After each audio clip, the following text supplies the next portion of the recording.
Radio vice of Khalsa ਸੁਣ ਰਹੇ ਸਾਰੇ ਹੀ ਸਰੋਤਿਆਂ ਦਾ ਪ੍ਰੋਗਰਾਮ ਗੁਰਬਾਣੀ ਦਾ ਸਰਪੱਖੀ ਅਧਿਐਨ ਦੇ ਵਿੱਚ ਸਵਾਗਤ ਹੈ ਜੀ। ਦਾਸ ਜਰਨੈਲ ਸਿੰਘ ਚੱਕਰ ਦੀ ਫਤਿਹ ਆਪ ਸਾਰੇ ਸਰੋਤਿਆਂ ਨੇ ਪ੍ਰਵਾਨ ਕਰਨੀ ਜੀ। ਵਾਹਿਗੁਰੂ ਜੀ ਕਾ ਖਾਲਸਾ, ਵਾਹਿਗੁਰੂ ਜੀ ਕੀ ਫਤਿਹ। ਸਰੋਤਿਓ, ਤੁਸੀਂ ਸਾਡੀ ਵੈਬਸਾਈਟ ਦੇ ਉੱਤੇ ਜਾ ਕੇ ਜਾਣਕਾਰੀ ਜਿਹੜੀ ਹੈਗੀ ਉਹ ਲੈ ਸਕਦੇ ਹੋ ਜੀ।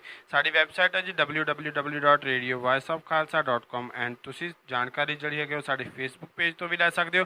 ਸਾਡਾ ਫੇਸਬੁੱਕ ਪੇਜ ਹੈ ਜੀ facebook.com/radio voice of khalsa। ਸਰੋਤਿਓ, ਵੱਧਦੇ ਹਾਂ ਵਿਸ਼ੇ ਵੱਲ, ਜਿਹੜਾ ਕਿ ਅਸੀਂ ਪਿਛਲੇ ਦਿਨਾਂ ਤੋਂ ਸ਼ੁਰੂ ਕੀਤਾ ਹੋਇਆ ਜੀ। ਅਸੀਂ ਇੱਕ ਕਿਤਾਬ ਰੀਡ ਕਰ ਰਹੇ ਹਾਂ, ਜਿਹੜੀ ਕਿਤਾਬ ਦਾ ਨਾਮ ਹੈ ਗੌਤਮ ਤੋਂ ਤਾਸਕੀ ਤੱਕ, ਅਤੇ ਇਹਦੇ ਲੇਖਕ ਨੇ ਹਰਪਾਲ ਸਿੰਘ ਪੰਨੂ। ਸੋ ਆਓ ਦੇਖਦੇ ਹਾਂ ਕਿ ਉਹ ਕਿਹੜੇ ਰਹੱਸਾਂ ਨੂੰ ਖੋਲ੍ਹਦੇ ਨੇ, ਗੌਤਮ ਤੋਂ ਲੈ ਕੇ ਤਾਸਕੀ ਤੱਕ ਕਿਵੇਂ ਜਾਂਦੇ ਨੇ। ਸੋ ਅਸੀਂ 30 ਪੰਨੇ ਇਸ ਕਿਤਾਬ ਦੇ ਰੀਡ ਕਰ ਚੁੱਕੇ ਹਾਂ, ਅਤੇ ਅੱਗੇ ਜਿਹੜੀ ਹੈਗੀ ਹੈ ਕਿਤਾਬ ਰੀਡ ਕਰਾਂਗੇ। ਕੰਟੀਨਿਊ ਕਰਨ ਦੇ ਲਈ ਤੁਸੀਂ ਪਿਛਲੇ ਪਾਰਟ ਜਿਹੜੇ ਨੇ ਉਹ YouTube ਤੋਂ ਐਂਡ ਸਾਊਂਡ ਕਲਾਊਡ ਤੋਂ, ਜਿਹੜੇ ਕਿ ਆਲਰੇਡੀ ਉੱਥੇ ਅਪਡੇਟ ਹੋਏ ਹੋਏ ਨੇ, ਸੋ ਤੁਸੀਂ ਉਹਨਾਂ ਨੂੰ ਸੁਣ ਸਕਦੇ ਹੋ।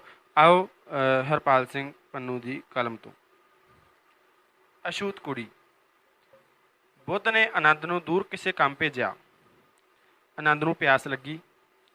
ਦੇਰ ਤੱਕ ਤੁਰਦੇ ਤੁਰਦੇ ਉਹ ਇੱਕ ਪਿੰਡ ਦੇ ਬਾਹਰ ਖੂਹ 'ਤੇ ਪੁੱਜਿਆ, ਜਿੱਥੇ ਇੱਕ ਕੁੜੀ ਕੱਪੜੇ ਧੋ ਰਹੀ ਸੀ। ਆਨੰਦ ਨੇ ਉਸ ਨੂੰ ਪਾਣੀ ਪਿਲਾਉਣ ਲਈ ਕਿਹਾ। ਲੜਕੀ ਨੇ ਸਤਿਕਾਰ ਨਾਲ ਪ੍ਰਣਾਮ ਕੀਤਾ ਅਤੇ ਬੋਲੀ, ਹੇ ਮਹਾਤਮਾ, ਤੁਸੀਂ ਉੱਚੀ ਕੁਲ ਦੇ ਹੋ, ਮੈਂ ਨੀਵੀਂ ਜਾਤ ਦੀ ਕੁੜੀ ਪ੍ਰਕਿਰਤੀ ਹਾਂ। ਕਿਰਪਾ ਕਰਕੇ ਰੁਕੋ, ਮੈਂ ਕਿਸੇ ਉੱਚੀ ਕੁਲ ਦੀ ਕੁੜੀ ਨੂੰ ਬੁਲਾ ਕੇ ਲਿਆਉਂਦੀ ਹਾਂ, ਜੋ ਤੁਹਾਨੂੰ ਪਾਣੀ ਪਿਲਾਵੇ ਅਤੇ ਤੁਹਾਡਾ ਧਰਮ ਵੀ ਭ੍ਰਿਸ਼ਟ ਨਾ ਹੋਵੇ। ਆਨੰਦ ਨੇ ਕਿਹਾ, ਪ੍ਰਕਿਰਤੀ, ਮੈਂ ਜਾਤ ਨਹੀਂ ਪੀਣੀ, ਪਿਆਸ ਲੱਗੀ ਹੋਣ ਕਰਕੇ ਮੈਂ ਤਾਂ ਪਾਣੀ ਪੀਣਾ ਹੈ ਸਿਰਫ, ਤੂੰ ਪਾਣੀ ਪਿਲਾ। ਕੁੜੀ ਨੇ ਪਾਣੀ ਪਿਲਾਇਆ ਅਤੇ ਬਹੁਤ ਖੁਸ਼ ਹੋਈ। ਅਸੀਸਾਂ ਦੇ ਕੇ ਆਨੰਦ ਚਲਾ ਗਿਆ। ਉਹ ਪਿੱਛੇ ਪਿੱਛੇ ਤੁਰਦੀ ਗਈ ਅਤੇ ਪਤਾ ਲੱਗਾ ਕਿ ਆਨੰਦ ਬੁੱਧ ਦਾ ਸਿੱਖ ਹੈ। ਉਸਨੇ ਬੁੱਧ ਅੱਗੇ ਬੇਨਤੀ ਕੀਤੀ, ਹੇ ਮੁਨੀ, ਮੈਨੂੰ ਆਨੰਦ ਚੰਗਾ ਲੱਗਾ ਹੈ, ਤੁਸੀਂ ਮੈਨੂੰ ਇਸ ਪਾਸ ਰਹਿਣ ਦਿਓ, ਮੈਂ ਇਸ ਦੀ ਸੇਵਾ ਕਰਾਂਗੀ। ਬੁੱਧ ਨੇ ਕਿਹਾ, ਬੇਟੀ, ਇਸ ਪਿੱਖੂ ਆਨੰਦ ਜੇ ਹੋਰ ਸੈਂਕੜੇ ਮੰਗਤੇ ਤੂੰ ਦੇਖੇ ਹੋਣਗੇ। ਜੋ ਤੈਨੂੰ ਚੰਗਾ ਲੱਗਾ ਹੈ ਉਹ ਆਨੰਦ ਨਹੀਂ, ਇਸ ਵਿਚਲੀ ਹਮਦਰਦੀ, ਨੇਕੀ ਅਤੇ ਧਰਮ ਚੰਗੇ ਲੱਗੇ ਹਨ। ਤੂੰ ਇਉਂ ਕਰ, ਇਸ ਤੋਂ ਹਮਦਰਦੀ, ਨੇਕੀ ਅਤੇ ਧਰਮ ਲੈ ਜਾ ਅਤੇ ਆਨੰਦ ਨੂੰ ਮੇਰੇ ਪਾਸ ਰਹਿਣ ਦੇ। ਤੂੰ ਨੇਕੀ ਕਰ, ਰਹਿਮਦਿਲ ਬਣ, ਬ੍ਰਾਹਮਣ ਤੇਰੇ ਚਰਨ ਛੂਹਣਗੇ। ਨੇਕੀ ਕਰੇਂਗੀ ਤਾਂ ਰਾਜਗੱਦੀਆਂ 'ਤੇ ਬੈਠੀਆਂ ਮਹਾਰਾਣੀਆਂ ਦੀ ਚਮਕ ਦਮਕ ਤੇਰੇ ਸਾਹਮਣੇ ਫਿੱਕੀ ਪੈ ਜਾਵੇਗੀ। ਤੂੰ ਬੇਸ਼ੱਕ ਅਛੂਤ ਹੈ, ਤੂੰ ਵੱਡੇ ਦਾਨਸ਼ਵਰਾਂ ਵਾਸਤੇ ਮੰਜ਼ਿਲ ਬਣੇਗੀ। ਸਾਰਪੁੱਤ ਦੀ ਸਾਖੀ। ਬੁੱਧ ਪ੍ਰਵਚਨ ਕਰਦੇ ਕਰਦੇ ਨਾਲੰਦਾ ਚਲੇ ਗਏ, ਜਿੱਥੇ ਵਿਦਵਾਨ ਸਾਰਪੁੱਤ ਰਹਿੰਦਾ ਸੀ। ਉਹ ਬੋਧ ਵਚਨ ਸੁਣਨ ਲਈ ਸੰਗਤ ਵਿੱਚ ਆ ਗਿਆ ਅਤੇ ਬੋਧਬਾਣੀ ਸੁਣ ਕੇ ਨਿਹਾਲ ਹੋਇਆ। ਸਭਾ ਸਮਾਪਤ ਹੋਈ ਤਾਂ ਉਹ ਬੁੱਧ ਪਾਸ ਚਲਾ ਗਿਆ ਅਤੇ ਸਤਿਕਾਰ ਨਾਲ ਪ੍ਰਣਾਮ ਕਰਨ ਉਪਰੰਤ ਕਿਹਾ, ਹੇ ਮਹਾਮੁਨੀ, ਮੈਂ ਸਾਰਪੁੱਤ ਹਾਂ। ਜੋ ਤੁਹਾਡੇ ਬਾਰੇ ਪਤਾ ਲੱਗਾ ਸੀ ਉਹ ਹੋ ਤੁਸੀਂ। ਤੁਹਾਡੇ ਜਿਹਾ ਨਾ ਕੋਈ ਹੋਇਆ, ਨਾ ਹੈ, ਨਾ ਹੋਵੇਗਾ। ਤੁਹਾਡੇ ਜੀ ਮਹਾਨਤਾ ਕਿਸੇ ਹੋਰ ਦੇ ਹਿੱਸੇ ਨਹੀਂ ਆਈ। ਬੁੱਧ ਨੇ ਕਿਹਾ, ਸਾਰਪੁੱਤ, ਤੇਰੀ ਬਾਣੀ ਸੁੰਦਰ ਹੈ। ਮੈਂ ਸੁਣਿਆ ਕਿ ਤੂੰ ਵਿਦਵਾਨ ਹੈ। ਮਿੱਠੀ ਬਾਣੀ ਨਾਲ ਜ਼ਬਾਨ ਵੀ ਮਿੱਠੀ ਹੋ ਜਾਂਦੀ ਹੈ ਅਤੇ ਸਰੋਤੇ ਦੇ ਕੰਨਾਂ ਨੂੰ ਵੀ ਰਸ ਮਿਲਦਾ ਹੈ। ਪਰ ਕੀ ਇਸ ਵਿੱਚ ਕੁਝ ਸੱਚ ਵੀ ਹੈ, ਸਾਰਪੁੱਤ, ਜੋ ਤੁਸੀਂ ਕਿਹਾ? ਸਾਰਪੁੱਤ ਨੇ ਕਿਹਾ, ਹਾਂ ਸਾਕਿਆ ਮੁਨੀ, ਸੱਤ ਇਹੀ ਹੈ। ਬੁੱਧ ਨੇ ਕਿਹਾ, ਹੇ ਸਿਆਣੇ ਸਾਰਪੁੱਤ, ਇਸ ਦਾ ਭਾਵ ਹੈ ਕਿ ਤੂੰ ਭੂਤਕਾਲ ਦੇ ਸਭ ਬੁੱਧਾਂ ਨੂੰ ਜਾਣ ਗਿਆ ਹੈ।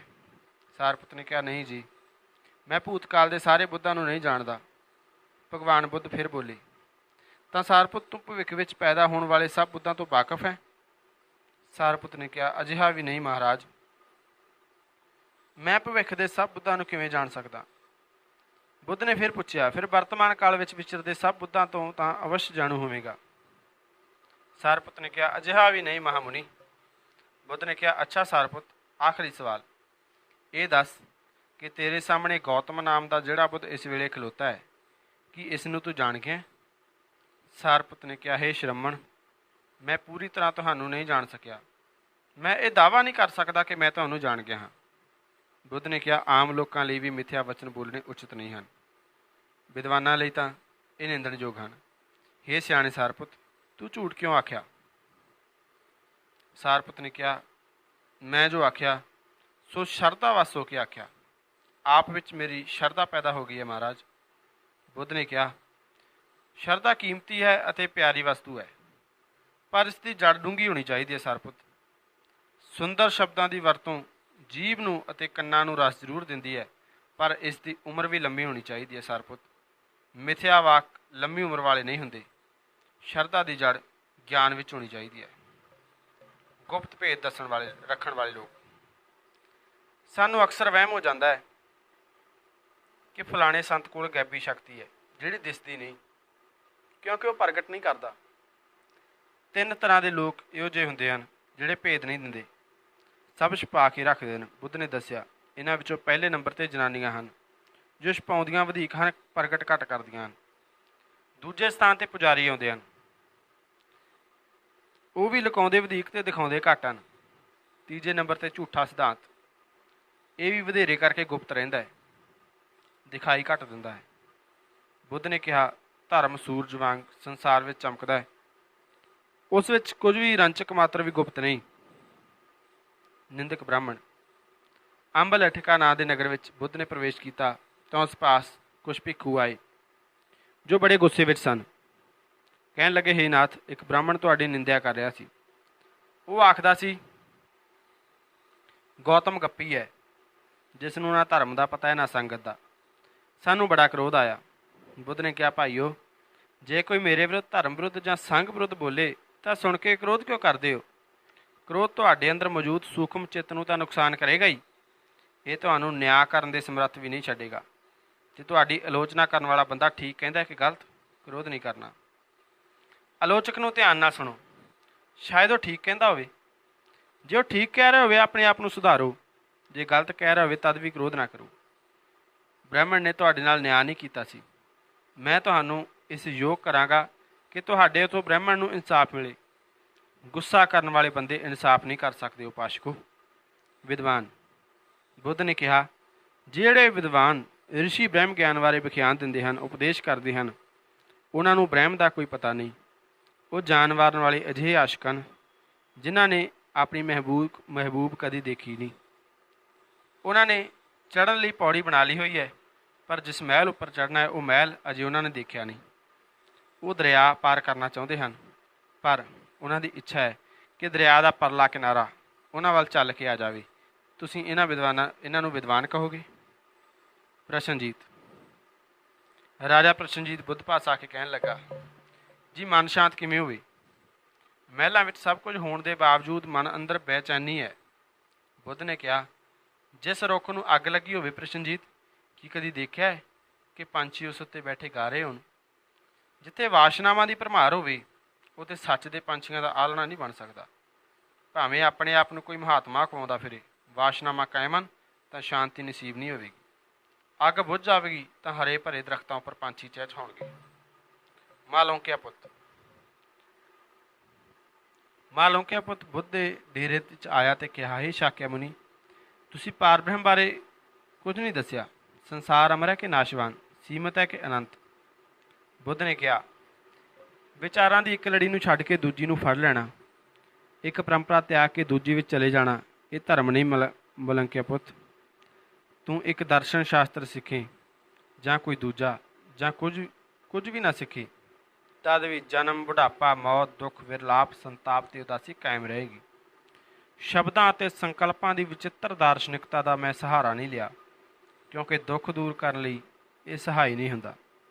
ਅੰਤਲੇ ਕੁਝ ਦਿਨ 480 ਪੂਰਵ ਈਸਵੀ ਸਨ ਵਿੱਚ ਵੈਸ਼ਾਲੀ ਖੁਸ਼ਹਾਲ ਲੋਕਾਂ ਦੀਆਂ ਰੌਣਕਾਂ ਨਾਲ ਘੁੱਗ ਵਸਦਾ ਸ਼ਹਿਰ ਸੀ।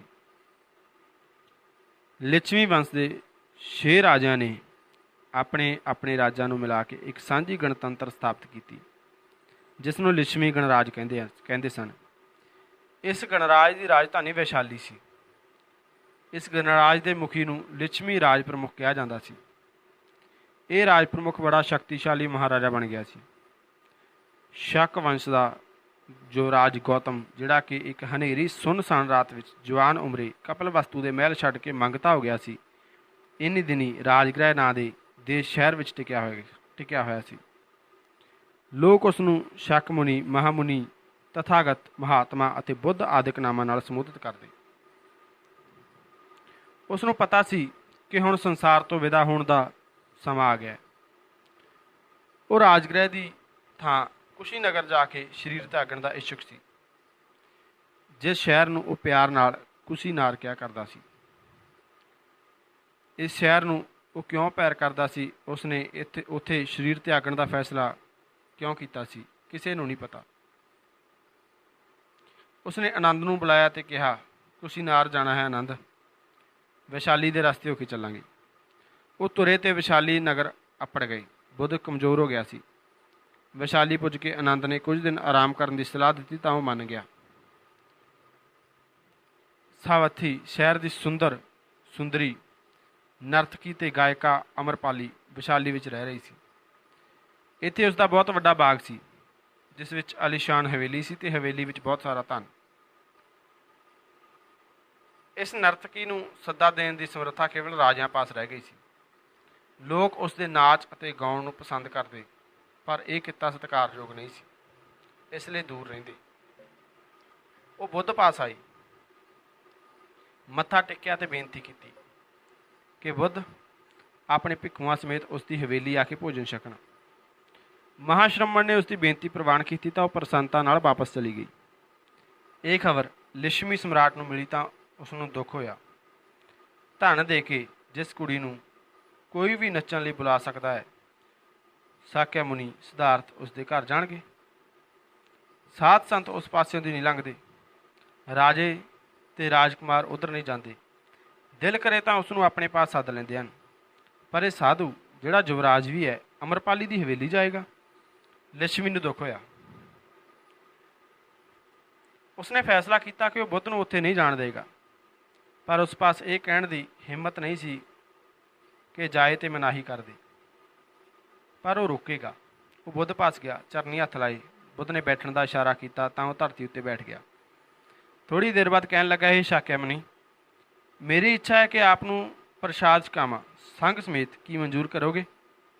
ਬੁੱਧ ਨੇ ਹਾਂ ਵਿੱਚ ਸਿਰ ਲਾਇਆ। ਸਿਧਾਰਥ ਨੇ ਫਿਰ ਪੁੱਛਿਆ, ਕਿਸ ਦਿਨ? ਲਿਛਮੀ ਨੇ ਉਹੀ ਦਿਨ ਕਿਹਾ ਜਿਹੜਾ ਅਮਰਪਾਲੀ ਨੇ ਨਿਸ਼ਚਿਤ ਹੋਇਆ ਸੀ। ਬੁੱਧ ਨੇ ਕਿਹਾ, ਮਿੱਤਰ, ਇਸ ਦਿਨ ਅੰਬਾਪਾਲੀ ਦੀ ਹਵੇਲੀ ਜਾਵਾਂਗਾ, ਕੋਈ ਹੋਰ ਦਿਨ ਦੱਸੋ। ਲਿਛਮੀ ਨੇ ਕਿਹਾ, ਤਾਂ ਅੱਜ ਅੰਬਾਪਾਲੀ ਵੱਡੀ ਹੈ ਮਹਾਰਾਜ, ਅਸੀਂ ਸਭ ਉਸ ਤੋਂ ਛੋਟੇ ਰਹਿ ਗਏ ਹਾਂ। ਬੁੱਧ ਨੇ ਕਿਹਾ, ਅਮਰਪਾਲੀ ਵੱਡੀ ਨਹੀਂ ਹੈ, ਤੁਸੀਂ ਅਤੇ ਮੈਂ ਵੱਡੇ ਨਹੀਂ ਹਾਂ, ਧਰਮ ਵੱਡਾ ਹੈ। ਇਕਰਾਰ ਧਰਮ ਦੀ ਜੜ੍ਹ ਹੈ। ਮੈਂ ਉੱਥੇ ਇਕਰਾਰ ਅਨੁਸਾਰ ਜਾਵਾਂਗਾ, ਤੁਸੀਂ ਵੀ ਮੇਰੇ ਨਾਲ ਚੱਲਣਾ, ਸੰਗ ਚੱਲੇਗਾ। ਲਿਛਮੀ ਅਮਰਪਾਲੀ ਪਾਸ ਗਿਆ ਅਤੇ ਕਹਿਣ ਲੱਗਾ, ਅਮਰਪਾਲੀ, ਜੇ ਤੂੰ ਬੁੱਧ ਨੂੰ ਭੋਜਨ ਛਕਾਉਣ ਦਾ ਸੱਦਾ ਵਾਪਸ ਲੈ ਲਵੇਂ ਤਾਂ ਮੈਂ ਮਹਿਲ ਵਿੱਚ ਇਹ ਸੇਵਾ ਕਰ ਸਕਦਾ ਹਾਂ ਅਤੇ ਇਸ ਬਦਲੇ ਤੈਨੂੰ 1 ਲੱਖ ਰੁਪਏ ਦੇਣ ਲਈ ਤਿਆਰ ਹਾਂ। ਅਮਰਪਾਲੀ ਨੇ ਕਿਹਾ, ਲੱਖ ਰੁਪਏ ਤਾਂ ਕੀ, ਲੱਖ ਦੇਸ਼ ਵੀ ਉਸ ਖਾਣੇ ਬਦਲੇ ਨਹੀਂ ਲਵਾਂਗੇ ਮਹਾਰਾਜ। ਉਹ ਇੱਥੇ ਮੇਰੇ ਘਰ ਆਉਣਗੇ, ਉਹ ਮੁੱਲ ਸੰਗਾਤ ਹਨ। ਸਭ ਅਮਰਪਾਲੀ ਦੀ ਹਵੇਲੀ ਲੰਗਰ ਛਕਣ ਗਏ। ਵਾਪਸ ਆਉਣ ਲੱਗੇ ਤਾਂ ਅਮਰਪਾਲੀ ਹੱਥ ਜੋੜ ਕੇ ਕਿਹਾ, ਮੇਰੀ ਇੱਕ ਪ੍ਰਾਰਥਨਾ ਹੈ, ਸੁਆਮੀ, ਮੋੜਨੀ ਨਾ। ਘਣਾ ਫੈਲਿਆ ਇਹ ਵਿਸ਼ਾਲ ਬਾਗ ਮੈਂ ਆਪ ਦੇ ਚਰਨਾਂ ਵਿੱਚ ਭੇਟ ਕਰਦੀ ਹਾਂ। ਮੇਰਾ ਹੋਰ ਟਿਕਾਣਾ ਨਹੀਂ ਹੈ, ਜਿੰਨਾ ਚਿਰ ਸਾਹ ਹਨ ਇੱਥੇ ਕੋਠੀ ਵਿੱਚ ਰਹਿਣ ਦੀ ਆਗਿਆ ਦੇ ਦਿਓ। ਮੇਰੇ ਪਿੱਛੋਂ ਕੋਠੀ, ਸਮਾਨ, ਧਨ ਇਹ ਆਪ ਦਾ ਹੋਵੇ। ਬੁੱਧ ਨੇ ਉਸ ਦੀ ਬੇਨਤੀ ਮੰਨੀ ਅਤੇ ਬਾਗ ਸੰਘ ਨੂੰ ਦੇ ਦਿੱਤਾ। ਹੌਲੀ ਹੌਲੀ ਤੁਰਦੇ ਗਏ ਤਾਂ ਵਿਸ਼ਾਲੀ ਨਗਰ ਦੀ ਹੱਦ ਪਾਰ ਕਰ ਗਏ। ਬੁੱਧ ਰੁਕਿਆ, ਮੁੜ ਕੇ ਵਿਸ਼ਾਲੀ ਨਗਰ ਵੱਲ ਦੇਖਣ ਲੱਗਾ। ਆਨੰਦ ਨੇ ਕਿਹਾ, ਪੰਧ ਮੁਕਾਣਾ ਹੈ ਮਹਾਰਾਜ ਸਿਧਾਰਥ, ਚੱਲੀਏ? ਬੁੱਧ ਨੇ ਕਿਹਾ, ਭਲੇ ਲੋਕਾਂ ਦਾ ਸ਼ਹਿਰ ਵਿਸ਼ਾਲੀ, ਸੁੰਦਰ ਬਾਗਾਂ ਦਾ ਸ਼ਹਿਰ, ਮੇਰੀ ਧੀ ਅੰਬਾਪਾਲੀ ਦਾ ਨਗਰ, ਮੈਂ ਇਸ ਨਗਰ ਨੂੰ ਮੁੜ ਕੇ ਕਦੀ ਨਹੀਂ ਦੇਖ ਸਕਾਂਗਾ। ਅੱਜ ਤੋਂ ਬਾਅਦ ਥੋੜ੍ਹੀ ਕੁ ਦੇਰ ਹੋਰ ਦੇਖਣ ਦੀ ਆਗਿਆ ਦੇ ਦੇਵੇਗਾ ਆਨੰਦ। ਆਨੰਦ ਦੀਆਂ ਛਲਕਦੀਆਂ ਅੱਖਾਂ ਵੱਲ ਧਿਆਨ ਦੇਣ ਦੀ ਥਾਂ ਬੁੱਧ ਨੇ ਵਿਸ਼ਾਲੀ ਨੂੰ ਸੁਖੀ ਵਸਣ ਦੀਆਂ ਅਸੀਸਾਂ ਦਿੱਤੀਆਂ ਅਤੇ ਫਿਰ ਰਸਤਾ ਫੜਿਆ। ਕੁਸ਼ੀਨਾਰ ਦੇ ਰਾਹ ਪੈ ਗਏ ਤਾਂ ਰਸਤੇ ਵਿੱਚ ਪਾਵਾ ਨਾਂ ਦਾ ਪਿੰਡ ਆਇਆ, ਜਿੱਥੇ ਚੁੰਡ ਨਾਂ ਦੇ ਉਪਾਸ਼ਕ ਇੱਕ ਲੁਹਾਰ ਨੇ ਖਾਣਾ ਖਾਣ ਦੀ ਬੇਨਤੀ ਕੀਤੀ। ਬੁੱਧ ਦੀ ਖਾਣਾ ਖਾਣ ਦੀ ਇੱਛਾ ਨਹੀਂ ਸੀ, ਸਰੀਰ ਵੀ ਠੀਕ ਨਹੀਂ ਸੀ, ਪਰ ਚੁੰਡ ਮੁੜ ਮੁੜ ਪ੍ਰਾਰਥਨਾ ਕਰਨ ਲੱਗਾ ਅਤੇ ਸੰਘ ਦੇ ਚਰਨ ਘਰ ਵਿੱਚ ਅਵੱਸ਼ ਪਵਾਉਣੇ ਹਨ। ਸਾਰੇ ਭਿੱਖੂ ਹੋਣ, ਲੋੜ ਅਨੁਸਾਰ ਸਭ ਨੇ ਖਾਣਾ ਖਾਧਾ। ਬੁੱਧ ਨੇ ਥੋੜ੍ਹਾ ਖਾਧਾ। ਖਾਣਾ ਖਾਣ ਪਿੱਛੋਂ ਉਸ ਦੇ ਪੇਟ ਵਿੱਚ ਤਿੱਖਾ ਦਰਦ ਉੱਠਿਆ, ਖੂਨ ਦੇ ਦਸਤ ਸ਼ੁਰੂ ਹੋ ਗਏ। ਸਭ ਨੇ ਰਲ ਮਿਲ ਕੇ ਸੇਵਾ ਸੰਭਾਲ ਕੀਤੀ। ਦੇਰ ਬਾਅਦ ਮਹਾਤਮਾ ਦਾ ਦਰਦ ਰੁਕਿਆ ਤਾਂ ਉਸਨੇ ਕਿਹਾ, ਚੱਲੀਏ? ਆਨੰਦ ਦਾ ਮਨ ਕੁਝ ਦਿਨ ਰੁਕਣ ਦਾ ਸੀ, ਕਿਉਂਕਿ ਜਾਣ ਵਾਲੀ ਹਾਲਤ ਨਹੀਂ ਸੀ, ਪਰ ਉਹ ਚੁੱਪ ਕਰਕੇ ਤੁਰ ਪਿਆ। ਨਾਲ ਹੋਰ ਕੌਣ ਕੌਣ ਸਨ ਪਤਾ ਨਹੀਂ। ਦੁਪਹਿਰ ਵੇਲੇ ਉਹ ਹਿਰਣਾਵਤੀ ਨਦੀ ਕਿਨਾਰੇ ਪੁੱਜੇ। ਬੁੱਧ ਥੱਕ ਗਿਆ ਸੀ, ਲੇਟ ਗਿਆ। ਆਨੰਦ ਨੇ ਉਸ ਦਾ ਸਿਰ ਆਪਣੀ ਗੋਦ ਵਿੱਚ ਰੱਖ ਲਿਆ। ਬੁੱਧ ਨੇ ਕਿਹਾ, ਭੁੱਲੀ ਨਾ ਆਨੰਦ, ਇੱਕ ਕੰਮ ਕਰਨਾ ਹੈ।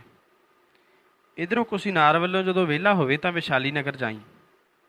ਸ਼ਹਿਰ ਤੇਰੇ ਦਰਸ਼ਨਾਂ ਨੂੰ ਉਮੜ ਪਏਗਾ। ਲੋਕ ਤੇਰੇ ਤੋਂ ਜਾਣਨਾ ਚਾਹੁਣਗੇ ਕਿ ਗੌਤਮ ਭਿੱਖੂ ਕੀ ਕੀ ਕਹਿ ਕੇ ਗਿਆ ਹੈ ਜਾਂਦਾ ਹੋਇਆ।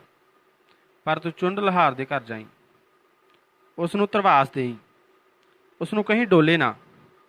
ਉਸ ਨੂੰ ਕਹੀਂ ਕਿ ਤਥਾਗਤ ਤੈਨੂੰ ਰਾਸਤੇ ਰਾਸਤੇ ਅਸੀਸਾਂ ਦਿੰਦਾ ਗਿਆ ਸੀ। ਭਿੱਖੂਆਂ ਨੂੰ ਕਹਿਣਾ ਸ਼ੱਕ ਨਾ ਕਰਨ। ਚੁੰਡ ਸਾਡਾ ਮਿੱਤਰ ਹੈ। ਉਹ ਸਤਿਕਾਰਯੋਗ ਉਪਾਸਕ ਹੈ। 2 ਖਾਣੇ ਅਮਰ ਰਹਿਣਗੇ ਹਮੇਸ਼ਾ। ਜੋ ਭੋਜਨ ਸੁਜਾਤਾ ਧੀ ਲੈ ਕੇ ਆਈ ਸੀ, ਜਿਸ ਪਿੱਛੋਂ ਤਥਾਗਤ ਨੂੰ ਗਿਆਨ ਹੋਇਆ ਸੀ, ਉਹ ਖਾਣਾ ਅਤਿਅੰਤ ਪਵਿੱਤਰ ਸੀ। ਫਿਰ ਉਹ ਭੋਜਨ ਜਿਸ ਨੂੰ ਗ੍ਰਹਿਣ ਕਰਨ ਤੋਂ ਬਾਅਦ ਤਥਾਗਤ ਵਿਦਾ ਹੋਵੇਗਾ ਸਦਾ ਲਈ। ਇਹਨਾਂ 2 ਜਣਿਆਂ ਨੂੰ ਜੋ ਸਤਿਕਾਰ ਪ੍ਰਾਪਤ ਹੈ, ਉਹ ਕਿਸੇ ਧਨ, ਜਾਇਦਾਦ ਜਾਂ ਸ਼ਕਤੀ ਵਿੱਚ ਨਹੀਂ। ਸੁਜਾਤਾ ਅਤੇ ਚੁੰਡ ਨੂੰ ਅਨੰਤ ਸੁੱਖ ਮਿਲੇਗਾ। ਉਹ ਫਿਰ ਤੁਰ ਪਏ। ਤੁਰਦੇ ਤੁਰਦੇ ਸ਼ਾਮ ਤੋਂ ਪਹਿਲਾਂ ਕੁਸ਼ੀਨਾਰ ਦਿਖਾਈ ਦੇਣ ਲੱਗ ਪਿਆ। ਬੁੱਧ ਨੇ ਕਿਹਾ, ਕੁਸ਼ੀਨਾਰ ਆ ਗਿਆ ਆਨੰਦ। ਇੱਥੇ ਸਾਹਮਣੇ ਸਾਲ ਦੇ ਰੁੱਖਾਂ ਦਾ ਜਿਹੜਾ ਝੁੰਡ ਹੈ, ਇੱਥੇ ਟਿਕਾਣਾ ਕਰਾਂਗੇ। ਹੋਰ ਅੱਗੇ ਨਹੀਂ ਜਾਣਾ। ਚਾਰੇ ਪਾਸੇ ਸ਼ਾਂਤੀ ਸੀ। ਬੁੱਧ ਨੇ ਕਿਹਾ, ਚਟਾਈ ਵਿਛਾ ਦੇ ਤੇ ਸਿਰ ਉੱਤਰ ਵੱਲ ਰੱਖੀ। ਆਨੰਦ ਨੇ ਹਲਕੇ ਘਾਹ ਫੂਸ ਦੀ ਬਣੀ ਨਿੱਕੀ ਚਟਾਈ ਧਰਤੀ 'ਤੇ ਵਿਛਾ ਦਿੱਤੀ। ਬੁੱਧ ਉਸ ਉੱਪਰ ਲੇਟ ਗਿਆ। ਨਗਰ ਵਾਸੀਆਂ ਨੂੰ ਤੇ ਭਿੱਖੂਆਂ ਨੂੰ ਇੱਕ ਦੂਜੇ ਤੋਂ ਪਤਾ ਲੱਗਦਾ ਗਿਆ ਕਿ ਤਥਾਗਤ ਕੁਸ਼ੀਨਾਰ ਦੀ ਜੂਹ ਵਿੱਚ ਆ ਗਿਆ ਹੈ। ਇਹ ਵੀ ਪਤਾ ਲੱਗਦਾ ਗਿਆ ਕਿ ਉਸ ਦੀ ਤਬੀਅਤ ਠੀਕ ਨਹੀਂ। ਆਨੰਦ ਨੇ ਕਹਿ ਦਿੱਤਾ ਸੀ ਕਿ ਸਭ ਦੂਰੋਂ ਦਰਸ਼ਨ ਕਰੋ। ਹਰ ਪਾਸਿਓਂ ਲੋਕ ਆ ਕੇ ਬੈਠੀ ਜਾ ਰਹੇ ਸਨ। ਸਭ ਖਾਮੋਸ਼ ਸਨ। ਇੱਕ ਸ਼ਰਧਾਲੂ ਤਥਾਗਤ ਦੇ ਦਰਸ਼ਨ ਕਰਨ ਆਇਆ। ਉਹ ਬੁੱਧ ਦੇ ਚਰਨੀ ਹੱਥ ਲਾਉਣ ਦਾ ਇੱਛੁਕ ਸੀ। ਆਨੰਦ ਨੇ ਰੋਕ ਦਿੱਤਾ। ਉਸਨੇ ਮਿਹਨਤ ਕਰਨੀ ਸ਼ੁਰੂ ਕਰ ਦਿੱਤੀ, ਜੋ ਬੁੱਧ ਨੇ ਸੁਣ ਲਈ। ਬੁੱਧ ਨੇ ਹੌਲੀ ਦੇ ਕਿਹਾ, ਆਉਣ ਦੇ ਆਨੰਦ। ਉਹ ਅੱਗੇ ਵਧਿਆ, ਪ੍ਰਣਾਮ ਕਰਕੇ ਕਿਹਾ, ਜੀ ਮੈਂ ਸੁਭੱਦਰ ਬ੍ਰਾਹਮਣ ਹਾਂ। ਹੇ ਮੁਨੀ, ਕਿਰਪਾ ਕਰਕੇ ਦੱਸ ਦਿਓਗੇ ਕਿ ਅਸੀਂ ਕਿੱਥੋਂ ਆਏ ਹਾਂ, ਕਿਉਂ ਆਏ ਅਤੇ ਕਿੱਥੇ ਜਾਵਾਂਗੇ। ਆਨੰਦ ਦੀ ਇੱਛਾ ਨਹੀਂ ਸੀ ਕਿ ਇਸ ਸਮੇਂ ਪ੍ਰਸ਼ਨ ਪੁੱਛੇ ਜਾਣ।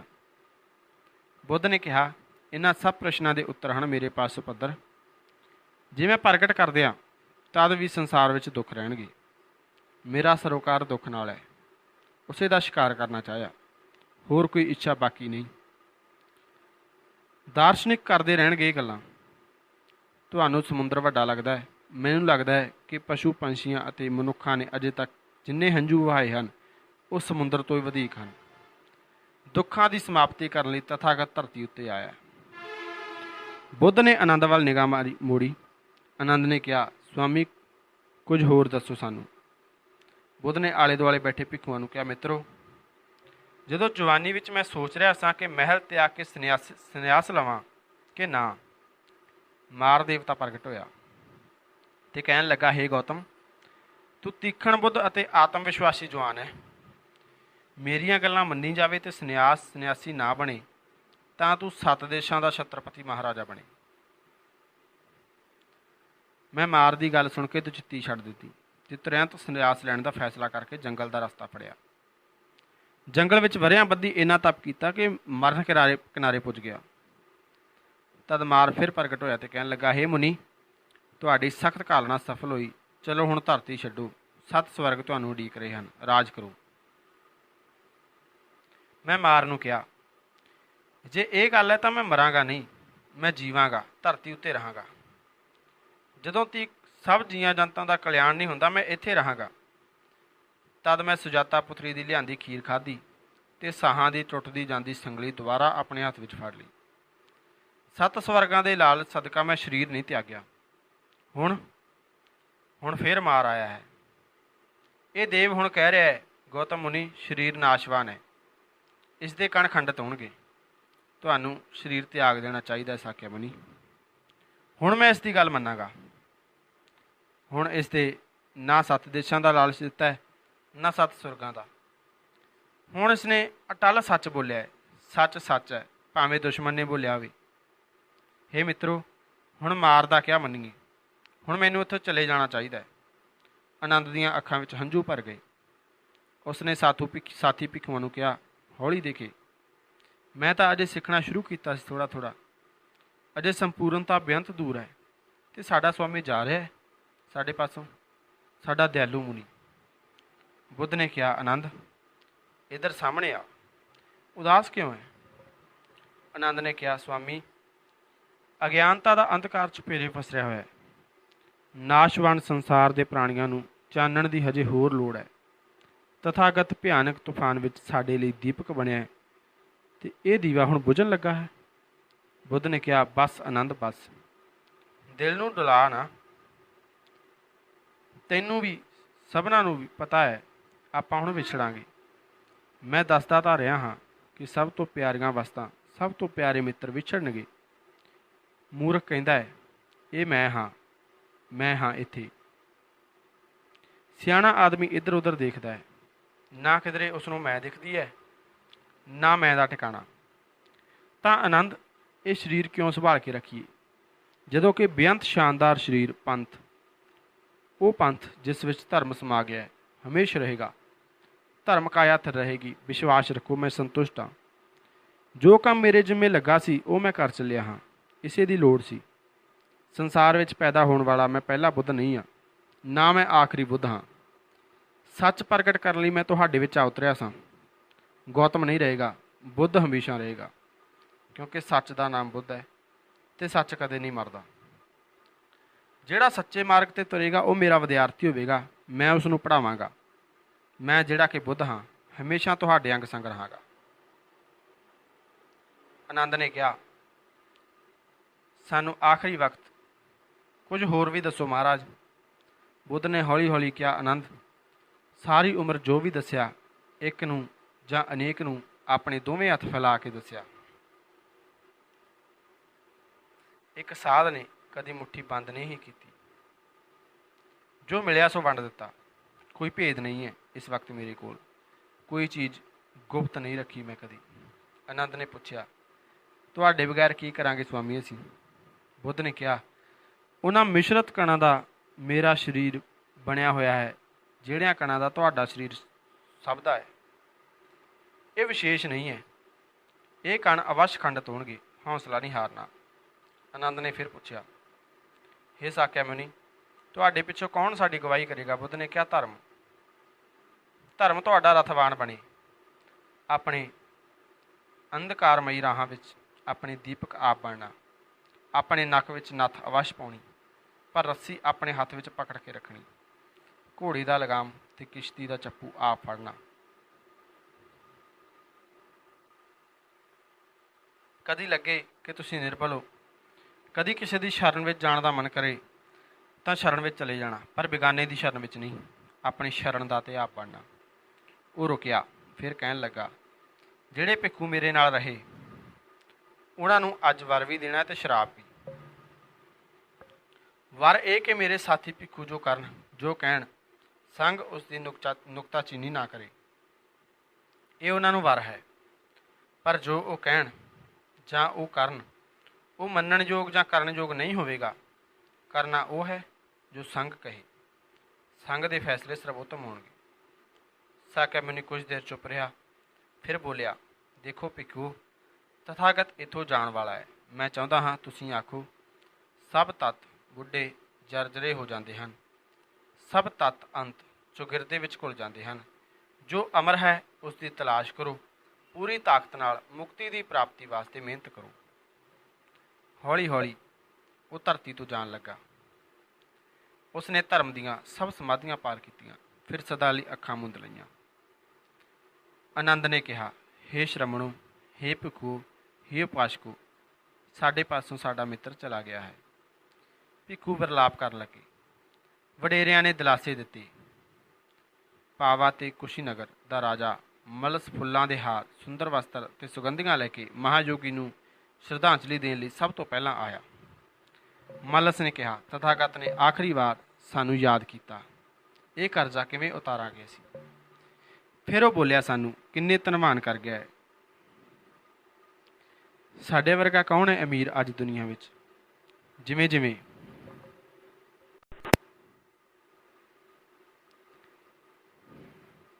ਖਬਰਾਂ ਪੁੱਜਦੀਆਂ ਗਈਆਂ, ਲੋਕ ਦਰਸ਼ਨਾਂ ਲਈ ਕਤਾਰਾਂ ਬੰਨ ਆਉਂਦੇ ਗਏ।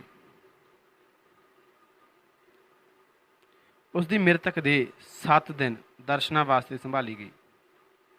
ਅਮਰਪਾਲੀ ਆਪਣੇ ਸੰਗੀਤ ਮੰਡਲ ਸਮੇਤ ਆਈ, ਮੱਥਾ ਟੇਕਿਆ ਅਤੇ ਨਜ਼ਦੀਕ ਬੈਠ ਕੇ ਭਜਨ ਗਾਉਣ ਲੱਗ ਪਈ। ਉਸ ਦਾ ਜੱਥਾ ਸਾਰਾ ਹਫ਼ਤਾ ਉੱਥੇ ਰਿਹਾ। ਅਮਰਪਾਲੀ ਲਗਾਤਾਰ ਗਾਉਂਦੀ ਰਹੀ।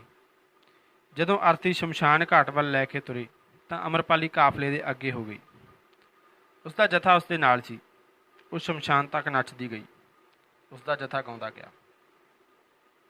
ਅਸਥੀਆਂ ਲੈਣ ਮਗਧ ਦਾ ਰਾਜਾ ਅਜਾਤ ਸ਼ਤਰੂ ਆਇਆ। ਵੈਸ਼ਾਲੀ ਗਣਤੰਤਰ ਦੇ 6 ਰਾਜੇ ਆਏ, ਅਸਥੀਆਂ ਦੇਣ ਦੀ ਪ੍ਰਾਰਥਨਾ ਕੀਤੀ। ਕਪਲਵਸਤੂ ਦੇ ਸ਼ਾਕਿਆ ਆਏ।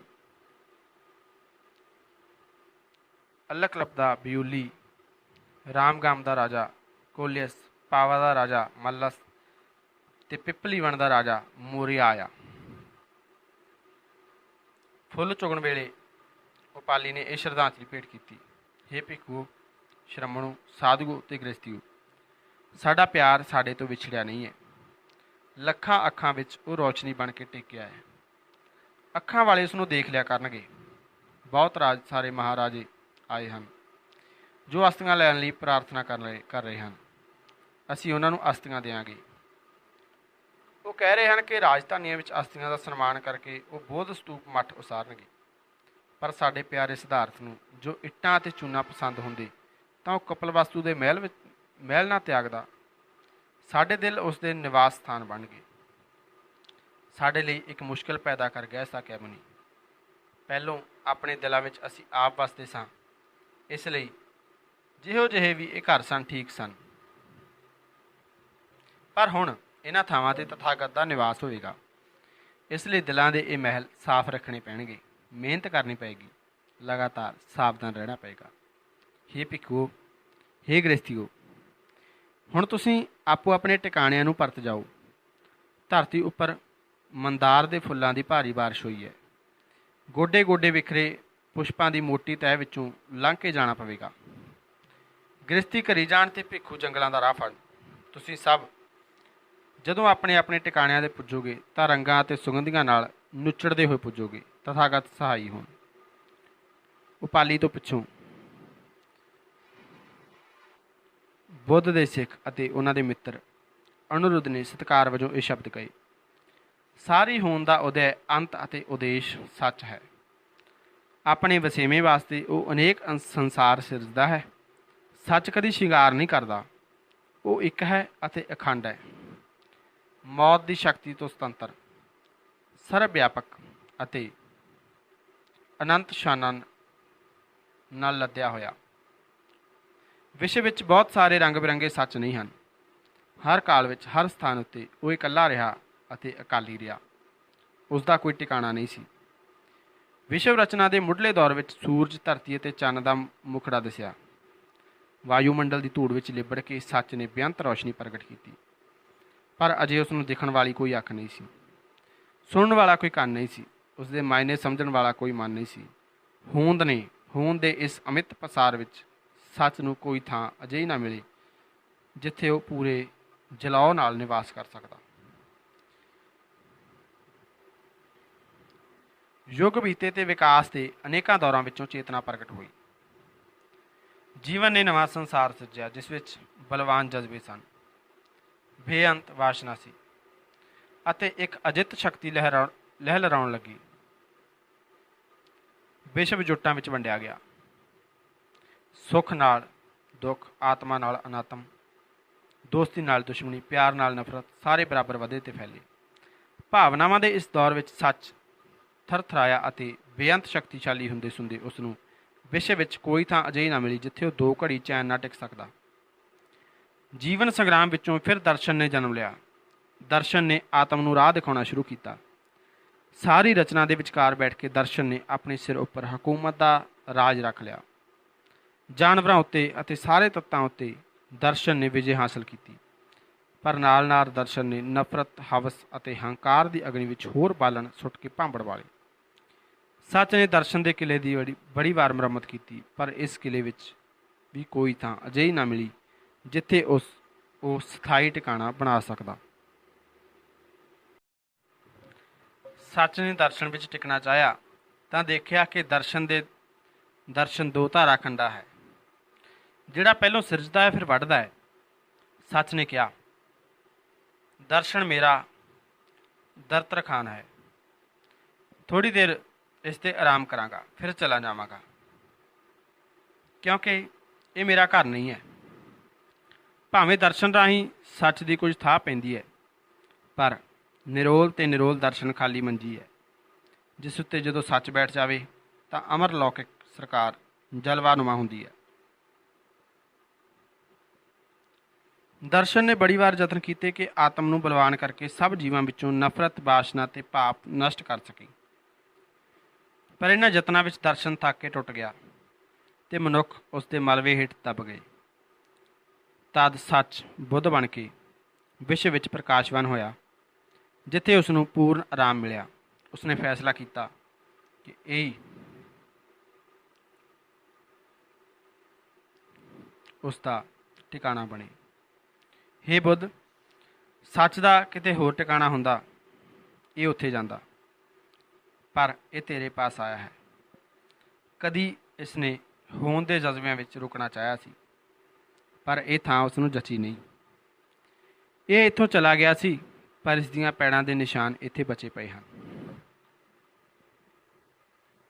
ਸੱਚ ਨੇ ਬੁੱਧ ਰਾਹੀਂ ਮਨੁੱਖਾਂ ਅਤੇ ਦੇਵਤਿਆਂ ਨੂੰ ਕਿਹਾ, ਵਸਤਾਂ ਨੂੰ ਉਹਨਾਂ ਦੇ ਅਸਲੀ ਰੂਪ ਵਿੱਚ ਦੇਖੋ। ਉਹਨਾਂ ਦੇ ਦਰਸ਼ਨ ਨੂੰ ਕਿਹਾ, ਤੂੰ ਪਿਆਰ ਬਣ ਜਾ, ਜਦੋਂ ਮੇਰੇ ਸਾਹਮਣੇ ਆਵੇਂ ਤਾਂ ਕਰੁਣਾ ਬਣ ਕੇ ਆਈ। ਦਰਸ਼ਨ ਤੁਰੰਤ ਦਇਆ ਹੋ ਗਿਆ। ਸੱਚ ਖੁਸ਼ ਹੋਇਆ। ਯੁੱਗਾਂ ਬਾਅਦ ਉਸ ਨੂੰ ਇੱਕ ਖਾਨਾਬਦੋਸ਼ ਨੂੰ ਰਹਿਣ ਲਈ ਚੰਗਾ ਘਰ ਮਿਲਿਆ, ਜਿਸ ਦਾ ਨਾਮ ਉਸ ਨੂੰ ਬੁੱਧ ਰੱਖਿਆ। ਬੁੱਧ, ਹੇ ਕਿਰਪਾਲੂ ਬੁੱਧ ਤੇ ਪਵਿੱਤਰ ਬੁੱਧ, ਹੇ ਸੰਪੂਰਨ ਬੁੱਧ, ਤੇਰੇ ਰਾਹੀਂ ਪ੍ਰਗਟ ਕੀਤਾ ਸੱਚ ਧਰਤੀ 'ਤੇ ਫੈਲਿਆ ਅਤੇ ਰਾਜ ਕਰਨ ਲੱਗਾ। ਪੁਲਾੜ ਅਨੰਤ ਹੈ ਅਤੇ ਬੇਸ਼ੱਕ, ਪਰ ਹੇ ਬੁੱਧ, ਸੱਚ ਤੇਰੀ ਸ਼ਰਨ ਵਿੱਚ ਆਇਆ ਹੈ, ਇਸ ਦਾ ਹੋਰ ਕੋਈ ਟਿਕਾਣਾ ਨਹੀਂ। ਇਸ ਖਾਨਾਬਦੋਸ਼ ਉੱਤੇ ਰਹਿਮ ਕਰੀ। ਇਹ ਤਥਾਗਤ ਦੇ ਬਚਨ ਹਨ। ਇਹ ਹੁਸਨਲ ਚਿਰਾਗ ਅਤੇ ਸਾਹਿਬ ਦਿਮਾਗ ਦੀ ਬਾਣੀ ਹੈ। ਸਾਡੇ ਨਾਮ ਲਿਖੀ ਹੋਈ ਇਹ ਬੁੱਧ ਦੀ ਵਸੀਅਤ ਹੈ। ਹੇ ਬੁੱਧ, ਸਾਨੂੰ ਆਪਣੇ ਸਿੱਖਾਂ ਵਜੋਂ ਪ੍ਰਵਾਨ ਕਰ। ਹੇ ਬੁੱਧ, ਘਰੋਂ ਦੂਰ ਗਏ ਭਟਕੇ ਹੋਏ ਮੁਸਾਫਰਾਂ ਨੂੰ ਵਾਪਸ ਲਿਆ। ਬੁੱਧ ਦੇ ਦੇਹਾਂਤ ਉਪਰੰਤ ਅਮਰਪਾਲੀ ਕਿਸੇ ਰਾਜ ਮਹਿਲ ਵਿੱਚ ਨੱਚਣ ਗਾਉਣ ਨਹੀਂ ਗਈ। ਉਹ ਬੋਧ ਕਥਾਵਾਂ ਗਾਉਂਦੀ, ਬੋਧ ਉਸਤਤ ਕਰਦੀ। ਬਦਨਾਮ ਹਵੇਲੀ ਉੱਤਮ ਬੋਧ ਆਸ਼ਰਮ ਬਣ ਗਿਆ। ਭਿੱਖੂ, ਗ੍ਰਸਤੀ, ਮਰਦ, ਔਰਤਾਂ ਸਭ ਉਸ ਨੂੰ ਸੁਣਨ ਆਉਂਦੇ। ਉਹ ਅਕਸਰ ਕਿਹਾ ਕਰਦੀ, ਰਾਜਕੁਮਾਰ, ਧਨੀ ਸੇਠ, ਰਾਜੇ ਮਹਾਰਾਜੇ ਮੈਨੂੰ ਸੱਦਦੇ, ਬੜਾ ਧਨ ਦਿੰਦੇ, ਸਤਿਕਾਰ ਦਿੰਦੇ, ਪਰ ਚੰਗੇ ਨਾ ਲੱਗਦੇ। ਕਿਹੋ ਜਿਹਾ ਸੀ ਇਹ ਸਾਡਾ ਭਿੱਖ ਮੰਗਾ ਕਿ ਅਸੀਂ ਸਾਰਾ ਕੁਝ ਉਸ ਦੇ ਚਰਨਾਂ ਵਿੱਚ ਅਰਪਣ ਕਰਨ ਲੱਗਿਆਂ ਬਾਰ-ਬਾਰ ਸੋਚਦੇ ਕਿ ਉਹ ਪ੍ਰਵਾਨ ਕਰੇਗਾ ਕਿ ਨਹੀਂ। ਮਹਿਲ 'ਤੇ ਆ ਕੇ ਉਸਨੇ ਠੂਠਾ ਹੱਥ ਵਿੱਚ ਫੜਿਆ, ਪਰ ਮੰਗਤਾ ਕਦੋਂ ਬਣ ਸਕਿਆ ਉਹ। ਸਾਡੇ ਦਿਲ ਉਸ ਦੀਆਂ ਰਾਜਧਾਨੀਆਂ ਬਣੇ। ਇੱਕ ਕਪਲ ਵਸਤੂ ਛੱਡ ਕੇ ਉਸਨੇ ਲੱਖਾਂ ਦਿਲਾਂ ਵਿੱਚ ਆਪਣੇ ਮਹਿਲ ਉਸਾਰੇ 'ਤੇ ਰਾਜ ਕਰਨ ਲੱਗਾ। ਚਲਾਕ ਨਿਕਲਿਆ ਗੌਤਮ ਨਾਮ ਦਾ ਮੰਗਤਾ। ਬੁੱਧਮ ਸ਼ਰਣਮ ਗਛਾਮ। ਕੁਝ ਬੋਧ ਵਾਕ। ਮਾਨਵਾਂ ਦਾ ਜੀਵਨ ਸੰਖੇਪ ਹੈ। ਕੋਈ ਅਜਿਹਾ ਨਹੀਂ ਜਿਸ ਪਾਸ ਮੌਤ ਨਾ ਆਈ ਹੋਵੇ। ਜਿਸ ਬ੍ਰਹਮ ਬਾਰੇ ਕਿਹਾ ਗਿਆ ਹੈ ਕਿ ਉਸ ਦਾ ਇੱਕ ਦਿਨ 1000 ਸਾਲ ਦੇ ਬਰਾਬਰ ਹੈ, ਉਸਨੇ ਵੀ ਇਹੀ ਕਿਹਾ ਸੀ ਕਿ ਉਸ ਦੀ ਜ਼ਿੰਦਗੀ ਥੋੜ੍ਹੀ ਚਿਰੀ ਹੈ। ਜੀਵਨ ਤਰੇਲ ਤੁਪਕੇ ਦੀ ਨਿਆਈ ਹੈ। ਪਾਣੀ ਉੱਤੇ ਬੁਲਬੁਲੇ ਵਾਂਗ ਧੁੱਪੇ ਘਾਹ ਦੀ ਪੱਤੀ ਉੱਪਰਲੇ ਤਰੇਲ ਤੁਪਕੇ ਦੀ ਜਿੰਨੀ ਕੁ ਉਮਰ ਹੈ, ਏਡਾ ਕੁ ਜੀਵਨ ਪੰਧ ਹੈ ਮਨੁੱਖ ਦਾ। ਮਾਂ ਮੈਨੂੰ ਮੋੜਨਾ। ਜਿੱਡੀ ਮਨ ਦੇ ਇੱਕ ਫੁਰਨੇ ਦੀ ਔਧ ਹੈ, ਜਿੰਨਾ ਕੁ ਲੰਮਾ ਪੰਧ ਰੱਥ ਦੇ ਪਹੀਏ ਦਾ ਇੱਕ ਗੇੜਾ ਤੈਅ ਕਰਦਾ ਹੈ, ਜੀਵਨ ਪੈਂਡਾ ਏਡਾ ਕੁ ਹੈ ਬਸ। ਪਿਛਲੇ ਛਿਣ ਵਿੱਚ ਜੀਵਨ ਦੀ ਸ਼ਕਤੀ ਸੀ, ਅਗਲਾ ਪਲ ਮੌਤ ਦੀ ਸ਼ਕਤੀ ਹੋ ਜਾਵੇਗਾ। ਖੁਸ਼ੀ ਗਮੀ ਨਾਲ ਭਰਪੂਰ ਜੀਵਨ ਇੱਕ ਛਿਣ ਵਿੱਚ ਅਸ਼ੋਪਲੇ ਜੇ ਬੀਤ ਜਾਂਦਾ ਹੈ। ਜੀਵਨ ਅਤੇ ਮੌਤ ਯਾਦਾਂ ਹਨ, ਪਲ ਭਰ ਦੀਆਂ, ਹੋਰ ਕੁਝ ਨਹੀਂ। ਜੀਵਨ ਇੱਕ ਨਿੱਕਾ ਜਿਹਾ ਫੁਰਨਾ ਹੀ ਤਾਂ ਹੈ, ਬਸ ਹੋਰ ਕੀ ਹੈ। ਪਰਬਤ ਦੀ ਚੋਟੀ ਤੋਂ ਹੇਠਾਂ ਰਿੜ੍ਹਦਾ ਪੱਥਰ ਜੀਵਨ ਦੀ ਨਿਆਈ ਹੈ। ਹਰਕਤ ਵਿੱਚ ਆਉਣ 'ਤੇ ਉਹ ਸੋਚਣ ਲੱਗਦਾ ਕਿ ਜੀਵਨ ਧੜਕ ਪਿਆ ਹੈ। ਵਾਸਤਵ ਵਿੱਚ ਤਾਂ ਉਹ ਉਸ ਦੀ ਰਵਾਨਗੀ ਮੌਤ ਵੱਲ ਰਵਾਨਗੀ ਸੀ। ਹੋਣ ਦਾ ਵਿਸ਼ਰਾਮ ਹੀ ਨਿਰਵਾਣ ਹੈ। ਵਿਸ਼ਵ ਪਲ ਪਲ ਘੁਲ ਰਿਹਾ ਹੈ, ਵਿਸ਼ਵ ਪਲ ਪਲ ਮਿਟ ਰਿਹਾ ਹੈ। ਇੱਕ ਪਲ ਅਤੇ ਇੱਕ ਯੁੱਗ ਵਿੱਚ ਕੋਈ ਫਰਕ ਨਹੀਂ।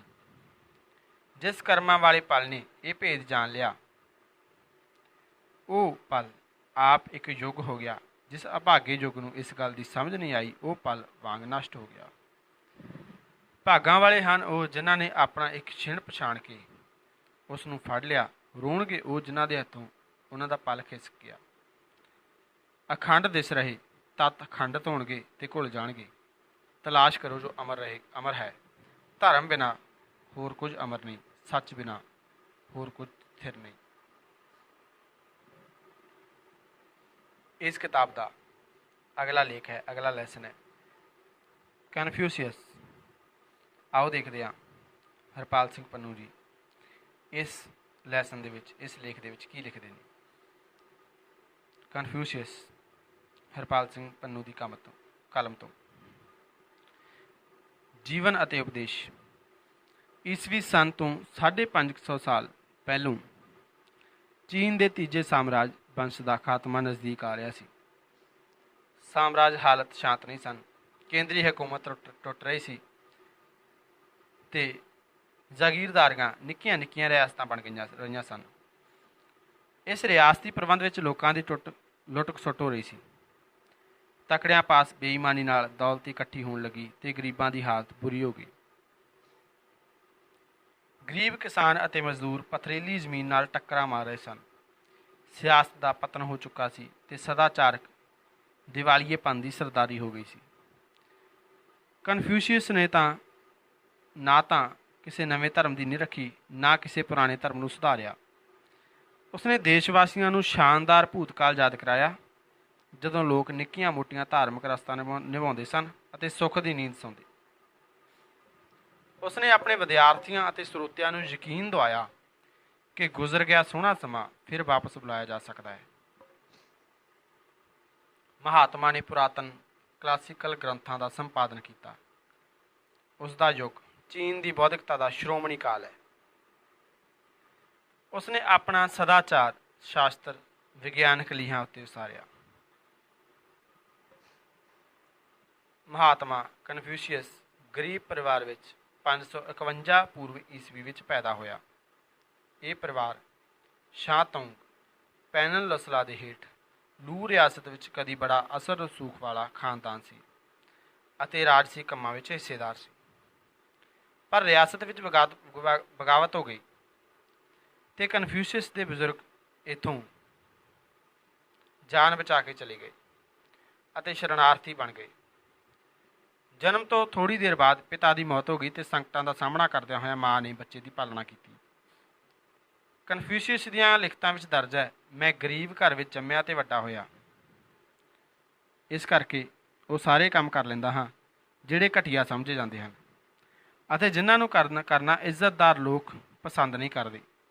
ਗਰੀਬੀ ਨੇ ਮੈਨੂੰ ਰੂਹ ਤੱਕ ਛਿੱਲਿਆ ਹੋਇਆ ਹੈ ਅਤੇ ਇਹ ਜ਼ਖਮ ਅਜੇ ਰਾਜੀ ਨਹੀਂ ਹੋਏ। ਚੀਨੀ ਭਾਸ਼ਾ ਵਿੱਚ ਉਸ ਦਾ ਨਾਮ ਕੋਫੂਜ਼ੂ ਹੈ। ਮਾਂ ਨੇ ਮੁਸ਼ਕਲ ਦੇ ਸਮੇਂ ਵਿੱਚ ਬੱਚੇ ਦੀ ਵਿੱਦਿਆ ਪੂਰੀ ਕਰਵਾਉਣ ਵਿੱਚ ਕੋਈ ਕਸਰ ਬਾਕੀ ਨਹੀਂ ਛੱਡੀ।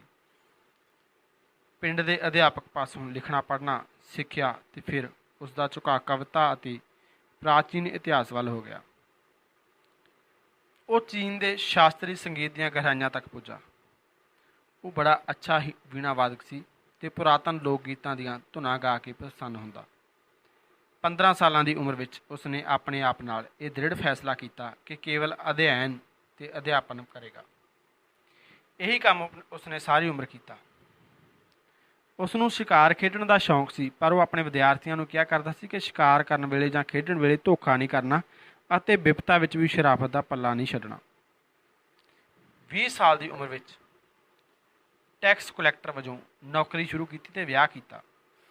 ਵਿਆਹ ਸਫਲ ਨਹੀਂ ਸੀ, ਪਰੰਤੂ ਉਹ ਕਿਹਾ ਕਰਦਾ ਸੀ ਇਸ ਦਾ ਇੱਕ ਲਾਭ ਵੀ ਹੋਇਆ। ਘਰ ਪੁੱਤਰ ਪੈਦਾ ਹੋ ਗਿਆ ਤਾਂ ਮੈਨੂੰ ਇਹ ਤਸੱਲੀ ਹੋ ਗਈ ਕਿ ਹੁਣ ਘਰ ਦੀਆਂ ਜ਼ਿੰਮੇਵਾਰੀਆਂ ਇਹ ਮੁੰਡਾ ਸੰਭਾਲ ਲਏਗਾ ਅਤੇ ਮੈਂ ਕੁਝ ਪੜ੍ਹ ਲਵਾਂਗਾ। 25 ਸਾਲ ਦੀ ਉਮਰ ਵਿੱਚ ਆਪਣੀ ਮਾਂ ਦੇ ਦੇਹਾਂਤ ਸਮੇਂ ਉਹ ਇੰਨਾ ਉਦਾਸ ਹੋਇਆ ਕਿ ਤਿੰਨ ਸਾਲ ਦੁੱਖ ਵਿੱਚ ਡੁੱਬਾ ਰਿਹਾ।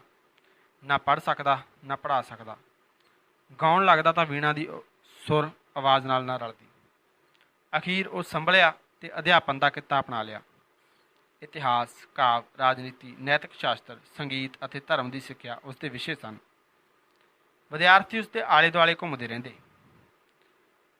ਕਈ ਤਾਂ ਵਰ੍ਹਿਆਂ ਬੱਧੀ ਉਸ ਦੇ ਨਾਲ ਹੀ ਰਹੇ। ਵੱਡੇ ਘਰਾਣਿਆਂ ਦੇ ਬੱਚੇ ਉਸ ਪਾਸੋਂ ਸਿੱਖਣ ਆਉਂਦੇ, ਪਰ ਮਹਾਤਮਾ ਕਿਹਾ ਕਰਦਾ, ਸਮਾਜ ਜਿਸ ਕਦਰ ਗਿਰ ਚੁੱਕਾ ਹੈ, ਕੇਵਲ ਵਿੱਦਿਆ ਪ੍ਰਾਪਤ ਕਰਨ ਨਾਲ ਇਸ ਦਾ ਇਲਾਜ ਨਹੀਂ ਹੋਵੇਗਾ। ਸਾਨੂੰ ਰਾਜ ਸੰਭਾਲਣਾ ਪਵੇਗਾ। ਖੁਦ ਹਕੂਮਤ ਨਾ ਕਰਾਂਗੇ ਤਾਂ ਬਰਬਾਦ ਹੋ ਜਾਵਾਂਗੇ। ਇੱਕ ਮੌਕਾ ਐਸਾ ਵੀ ਆਇਆ ਜਦੋਂ ਉਸ ਨੂੰ ਲੂ ਨਾਮ ਦੀ ਰਿਆਸਤ ਵਿੱਚ ਲੋਕ ਨਿਰਮਾਣ ਵਿਭਾਗ ਦਾ ਮੰਤਰੀ ਨਿਯੁਕਤ ਕੀਤਾ ਗਿਆ। ਫਿਰ ਉਹ ਚੀਫ ਜਸਟਿਸ ਬਣਿਆ ਅਤੇ ਫਿਰ ਪ੍ਰਧਾਨ ਮੰਤਰੀ। ਉਸ ਨੇ ਇੰਨੀ ਸਫਲਤਾ ਨਾਲ ਪ੍ਰਬੰਧ ਚਲਾਇਆ ਕਿ ਵਿਰੋਧੀਆਂ ਨੇ ਈਰਖਾਵਸ ਹੋ ਕੇ ਬਦਨਾਮੀ ਸ਼ੁਰੂ ਕਰ ਦਿੱਤੀ। ਸਾਜ਼ਿਸ਼ਾਂ ਘੜੀਆਂ ਜਾਣ ਲੱਗੀਆਂ। ਅੰਤ ਮਹਾਤਮਾ ਨੇ ਹਕੂਮਤ ਤਿਆਗ ਦਿੱਤੀ। ਪਿਛੋਕੜ। ਪੁਰਾਤਨ ਚੀਨ ਨਗਰ ਰਾਜਾਂ ਦਾ ਇੱਕ ਸਮੂਹ ਸੀ। ਇੱਕ ਸ਼ਹਿਰ ਦਾ ਇੱਕ ਰਾਜਾ ਹੁੰਦਾ ਸੀ ਅਤੇ ਆਲੇ ਦੁਆਲੇ ਦੇ ਖੇਤ ਅਤੇ ਪਿੰਡ ਉਸ ਦੀ ਰਿਆਸਤ ਦਾ ਹਿੱਸਾ ਹੁੰਦੇ ਸਨ। ਸ਼ਹਿਰਾਂ ਵਿੱਚ ਧਨੀ ਅਤੇ ਪੜ੍ਹੇ ਲਿਖੇ ਲੋਕ ਰਹਿੰਦੇ ਸਨ ਅਤੇ ਪਿੰਡਾਂ ਵਿੱਚ ਅਨਪੜ੍ਹ ਗਰੀਬ ਮਜ਼ਦੂਰ। ਸ਼ਹਿਰਾਂ ਦੇ ਦੁਆਲੇ ਵੱਡੀਆਂ ਵੱਡੀਆਂ ਕੰਧਾਂ ਉਸਾਰੀਆਂ ਜਾਂਦੀਆਂ ਸਨ ਅਤੇ ਸ਼ਾਮ ਪੈਣ 'ਤੇ ਦਰਵਾਜ਼ੇ ਬੰਦ ਹੋ ਜਾਂਦੇ ਸਨ ਤਾਂ ਕਿ ਧਾੜਵੀਆਂ ਅਤੇ ਡਕੈਤਾਂ ਤੋਂ ਬਚਿਆ ਜਾ ਸਕੇ। ਡਾਕੂਆਂ ਨੇ ਪਿੰਡਾਂ ਉੱਤੇ ਹਮਲਾ ਕਰਕੇ ਕੀ ਲੈਣਾ ਸੀ, ਜਿੱਥੇ ਲੋਕ ਰੋਟੀ ਤੋਂ ਵੀ ਮੁਥਾਜ ਸਨ। ਸ਼ਹਿਰ ਨੂੰ ਰਾਜਧਾਨੀ ਜਾਂ ਦੌਲਤਖਾਨਾ ਕਿਹਾ ਜਾਂਦਾ ਸੀ। ਇਹ ਸ਼ਬਦ ਅੱਜ ਤੱਕ ਸਾਡੀ ਪੰਜਾਬੀ ਸੱਭਿਅਤਾ ਵਿੱਚ ਵੀ ਆਮ ਵਰਤੇ ਜਾਂਦੇ ਹਨ। ਸਿੱਕੇ ਆਮ ਚਾਲੂ ਨਹੀਂ ਸਨ ਹੋਏ। ਲੈਣ ਦੇਣ ਵਸਤਾਂ ਦੇ ਵਟਾਂਦਰੇ ਨਾਲ ਹੁੰਦਾ ਸੀ। ਕੌਡੀਆਂ ਅਤੇ ਸਿੱਪੀਆਂ ਕੁਝ ਛੋਟੇ ਸਿੱਕਿਆਂ ਦੀ ਥਾਂ ਵਰਤੀਆਂ ਜਾਂਦੀਆਂ ਸਨ। ਕੀਮਤੀ ਪੱਥਰ, ਸੋਨਾ, ਚਾਂਦੀ, ਪਸ਼ੂ ਅਤੇ ਰੇਸ਼ਮ ਰਕਮ ਦੀ ਅਦਾਇਗੀ ਦੇ ਸਾਧਨ ਸਨ। ਈਸਵੀ ਤੋਂ 1200 ਸਾਲ ਪਹਿਲੋਂ ਦੇ ਚਾਂਦੀ ਦੇ ਖੁਣੇ ਹੋਏ ਸਿੱਕੇ ਮਿਲੇ ਹਨ। ਜਿਹੜੇ ਸਿੱਕੇ ਘੜੇ ਜਾਂਦੇ ਸਨ ਉਹਨਾਂ ਵਿੱਚ ਰਾਜ ਚਿੰਨ੍ਹ ਖੁਣਿਆ ਹੋਇਆ ਹੁੰਦਾ ਸੀ। ਇੱਕੋ ਕੀਮਤ ਦੇ 18 ਸਿੱਕੇ ਇੱਕੋ ਧਾਤ ਦੇ ਬਣੇ ਹੋਏ ਤੋਲੇ ਗਏ ਤਾਂ ਉਹਨਾਂ ਦਾ ਵਜ਼ਨ ਵੱਖ-ਵੱਖ ਨਿਕਲਿਆ। 2 ਤੋਂ 4 ਗ੍ਰਾਮ ਤੱਕ ਦੇ ਵਜ਼ਨ ਦੀ ਬਾਅਦ ਘਾਟ ਸਾਬਤ ਕਰਦੀ ਹੈ ਕਿ ਮੋਟਾ ਜਿਹਾ ਹਿਸਾਬ ਕਿਤਾਬ ਸੀ। ਕੀਮਤੀ ਧਾਤਾਂ ਦੀ ਘਾਟ ਹੋਣ ਕਾਰਨ ਕਦੀ-ਕਦੀ ਸਫੈਦ ਹਿਰਨ ਦੀ ਖੱਲ ਦੇ ਟੋਟਿਆਂ ਉੱਤੇ ਮੋਹਰਾਂ ਲਾ ਕੇ ਵੀ ਕਰੰਸੀ ਦਾ ਕੰਮ ਲਿਆ ਜਾਂਦਾ ਸੀ। ਕਰੰਸੀ ਇੰਨੀ ਭਾਰੀ ਸੀ ਕਿ ਲਿਆਉਣ ਲਿਜਾਣ ਉੱਤੇ ਬੜਾ ਖਰਚ ਹੋ ਜਾਂਦਾ ਸੀ। ਕਰੰਸੀ ਉੱਤੇ ਬਾਦਸ਼ਾਹ ਦੀ ਇਜਾਰੇਦਾਰੀ ਸੀ। ਰਾਜਾ ਲੋਕਾਂ ਲਈ ਰੱਬ ਵਾਂਗ ਸੀ। ਉਸ ਦੀ ਇੱਛਾ ਅਨੁਸਾਰ ਸਰਕਾਰ ਚੱਲਦੀ। ਲਿਖਤੀ ਕਾਨੂੰਨ ਕੋਈ ਨਹੀਂ ਸੀ। ਦਰਵਾਜ਼ਿਆਂ ਉੱਤੇ ਵਿੱਚੋਂ ਨਿੱਕੀਆਂ ਨਿੱਕੀਆਂ ਨਹਿਰਾਂ ਕੱਢ ਕੇ ਸਿੰਜਾਈ ਕੀਤੀ ਜਾਂਦੀ। ਇਹ ਰਾਜੇ ਦੀ ਮਰਜ਼ੀ ਨਾਲ ਹੁੰਦਾ। ਪੁਰਾਣੇ ਚੀਨ ਦੇ ਲੋਕ ਗੀਤਾਂ ਵਿੱਚ ਰਾਜੇ ਦੀ ਉਸਤਤ ਕੀਤੀ ਗਈ ਹੈ। ਰਾਜ ਦੀ ਵਡਿਆਈ ਹਿੱਤ ਭਜਨ ਰਚੇ ਅਤੇ ਗਾਏ ਜਾਂਦੇ। ਰਾਜੇ ਨੂੰ ਸੰਬੋਧਿਤ ਇੱਕ ਭਜਨ ਹੈ, ਤੂੰ ਸਾਨੂੰ ਜੀਵਨ ਦੇਣ ਵਾਲਾ ਹੈ, ਤੂੰ ਸਾਡਾ ਰਿਜ਼ਕ ਦਾਤਾ ਹੈ। ਤੇਰੀ ਖੁਸ਼ੀ ਹੋਵੇ ਤਾਂ ਫਸਲਾਂ ਉੱਗਦੀਆਂ ਹਨ, ਤੇਰੀ ਨਾਰਾਜ਼ਗੀ ਸਾਡੀ ਮੌਤ ਹੈ। ਸੋ ਸਰੋਤਿਓ, ਇੱਥੇ ਤੱਕ ਅਸੀਂ ਅੱਜ ਇਹ ਕਿਤਾਬ ਪੜ੍ਹਾਂਗੇ।